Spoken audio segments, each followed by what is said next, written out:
मुश्किल तो ये है कि कई बड़े आयोजन होते हैं, बड़े कार्यक्रम होते हैं, हम लोगों को निमंत्रण ही नहीं मिलता। तो अपने आप क्या मांगे हम निमंत्रण? राम मंदिर में तो निमंत्रण मिला था आपको? अपने आप मांगने से मिला। जब आवाज उठाई हम लोगों ने कि बताओ हमारा घर गंगा जल से धोया, तब सुनने में आया कि उन्होंने कहा निमंत्रण दे दो, ठीक है नहीं। कि अगर कोई पुण्य काम होने जा रहा हो, कोई बहुत बड़ा काम होने जा रहा हो और पीडीए के लोग दुखी हों, 90% आबादी वाले लोग दुखी हों, तो ऐसे पुण्य काम में उनको भी कम से कम भला होता। और अगर जमीन घोटाला हुआ है, वो भी अगर गोंडा है, बलरामपुर है या अयोध्या जैसी जगह पर 32 तो 71 बीघा तो सोचिए आप कल्पना करिए कि किस नाम पर, किस सरकार में इस तरह का घोटाला हो रहा है। अखिलेश जी 2024 लोकसभा चुनाव में ये क्या संभावना बीजेपी के लोग सबसे बड़े भूमाफिया हैं, याद रखना आप। जहाँ कहीं भी जमीन कब्जा हो रही है और आप जांच करोगे तो वहाँ बीजेपी वाले ही मिलेंगे। बीजेपी भारतीय जनता पार्टी भू माफिया पार्टी बन गई है। अगले लहर में आप उड़ जाएंगे, आपकी पार्टी यदि राम लहर चल रही है। कोई लहर नहीं है। ये जो बेरोजगार इजराइल जा रहे हैं, ये जो बेरोजगार इजराइल जा रहे हैं और जो बेरोजगार इजराइल जा रहे हैं और जो अग्निवीर के लोग कपड़े उतार के आंदोलन कर रहे हैं, इनसे कैसे बीजेपी बच पाएगी?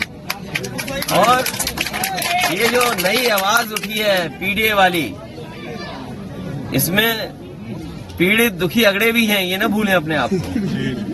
जो पीड़ित हैं, दुखी अगड़े वो भी हैं और पिछड़े दलित अल्पसंख्यक आदिवासी भाइयों का ये समूह है और आधी आबादी के साथ आगे बढ़ रहे हैं। तो 90% लोग इस पीडीए में शामिल हैं। तो भारतीय जनता पार्टी कैसे बचेगी? जाने से मुद्दा थोड़ी खत्म हो जाता है। हमें तो बधाई देना चाहिए नीतीश जी को, कम से कम शुरुआत तो कर गए। ये बात अलग है कि वो कामयाब नहीं हुए, बीजेपी के लोगों ने कुछ जादू चला दिया, क्या किया उस बारे में मैं नहीं जानना चाहता हूँ। लेकिन जो बात उठी है, जाति जनगणना, आबादी के हिसाब से हक और सम्मान, बाबा साहब भीमराव अम्बेडकर जी यही तो चाहते थे। हमारा संविधान यही तो रास्ता दिखाता है। हमारा संविधान ये कहता है कि हर जो पिछड़े दलित हैं उनको विशेष अवसर मिलने चाहिए, जो अल्पसंख्यक है उन्हें विशेष अवसर मिलने चाहिए। तो आखिर क्यों नहीं मिले? तो उस दिशा में जो काम किया है, अगर वो काम पूरा नहीं कर पाए हैं तो समाजवादी लोग उस काम को पूरा करेंगे। आप भारत जोड़ो यात्रा में शामिल होंगे? देखिए, मुश्किल तो ये है कि कई बड़े आयोजन होते हैं, बड़े कार्यक्रम होते हैं, हम लोगों को निमंत्रण ही नहीं मिलता। तो अपने आप क्या मांगे हम निमंत्रण?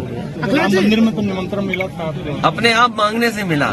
जब आवाज उठाई हम लोगों ने कि बताओ हमारा घर गंगा जल से धोया, तब सुनने में आया कि उन्होंने कहा निमंत्रण दे दो, ठीक है नहीं। उस समय आएगा। मैंने आज से कहा कि ये जो समय है, समय के हिसाब से सब चीजें होती हैं और भगवान हमें बुलाएंगे तो हम जाएंगे।